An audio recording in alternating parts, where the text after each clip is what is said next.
ग्वालियर जिले में कुछ घंटों के भीतर दूसरी हत्या की वारदात को अंजाम दिया गया। पुलिस अभी समाधिया कॉलोनी की हुई घटना में उलझी ही थी कि सुबह आती थाना क्षेत्र के सातऊ खेरिया गांव बीच के खेत में एक दलित युवक की रक्तरंजित लाश मिली। समझा जाता है कि उसकी कनपट्टी पर किसी धारदार हथियार से वार कर मृतक को मौत के घाट उतारा गया है। फिलहाल पुलिस ने अज्ञात हत्यारे के खिलाफ मुकदमा दर्ज कर लिया है। मृतक के पास मिले दस्तावेजों के आधार पर उसकी पहचान जगदीश जाटव के रूप में हुई। मृतक जगदीश उपनगर मुरार के साहू मोहल्ले में रहता था। वह बुधवार को घर से किसी काम की कहकर निकला था। इसके बाद से घर लौटकर नहीं आया। सुबह पुलिस ने उम्र की पहचान होने के बाद उसके घर वालों से संपर्क किया।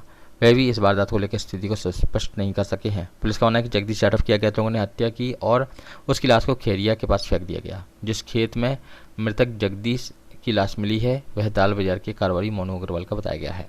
पुलिस ने लाश को अपने कब्जे में लेकर उसका पोस्टमार्टम कराया है। दरअसल आंती थाना पुलिस को गुरुवार सुबह सूचना मिली थी कि शिवपुरी ग्वालियर हाईवे के सातऊ एवं खेरिया गांव के पास खेत में एक जगह अज्ञात लाश पड़ी है।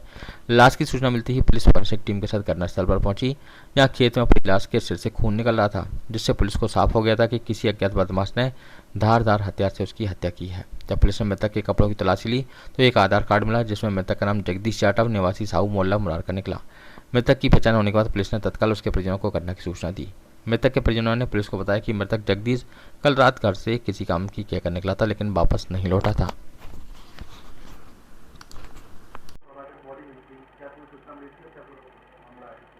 शीतला माता सताऊ चौराहे के पास में खेरिया गांव की सीमा लगती है। वहाँ पर एक खेत में एक मृतक की डेड बॉडी मिली थी। तो आतरी पुलिस को सूचना मिलने पर तत्काल वहाँ मौके पर पहुँचे और पहुँचकर उसकी तलाशी ली। मृतक के आसपास जो तलाशी लेने पर उसकी आइडेंटिटी जगदीश जाटव के रूप में निवासी मुरार के रूप में हुई है।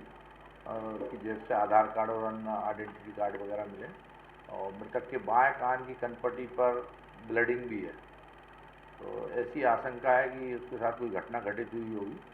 मृतक के परिजनों को भी तलब कर लिया गया, उनके भाई वगैरह भी आ गए हैं अभी घटनास्थल पर। पोस्टमार्टम करा के पीएम रिपोर्ट के आधार पर अग्रिम कार्रवाई की जाएगी। नहीं, अभी घटना के बारे में कोई जानकारी नहीं है कि घटनाक्रम क्या हुआ, क्योंकि डेड बॉडी की सूचना मिली थी। तो डेड बॉडी की सूचना पर से पुलिस वहाँ मौके पर गई थी और मौके पर कार्रवाई कर रही है।